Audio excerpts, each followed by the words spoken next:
where the world will be 50 years from now. I hope I'm around to see it, but I think we can already see the shape of things in some ways.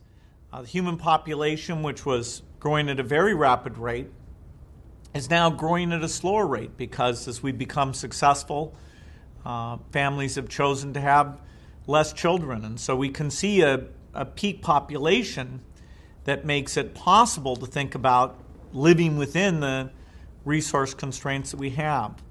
We can also see a decline in violence.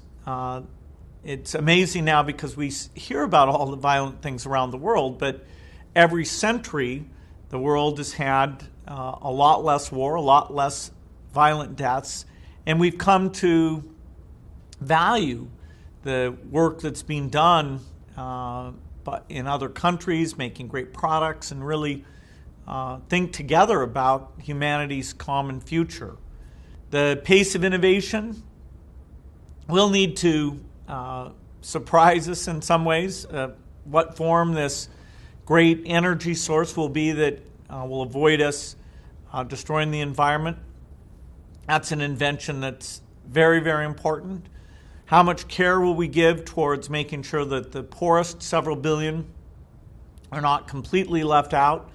There's been a little bit of progress there, but the inequity level still should concern us quite a bit. And then there are things that are harder to predict. For example, how important will robots be in 50 years? Maybe 20 years ago, people, when they first heard about robots, thought, wow, that's pretty scary. What does it mean? But then when it didn't really happen, they stopped thinking about it. It's almost like only a curiosity in the movies or toys. And yet, clearly in the decades ahead, the cost, the capabilities will mimic what we've seen in science fiction. And so we'll have to see, how do we take advantage of that? As we're living longer, how do we find fulfillment? What does a working career look like in terms of timing? The world will have aged on average, and that brings with it very interesting problems.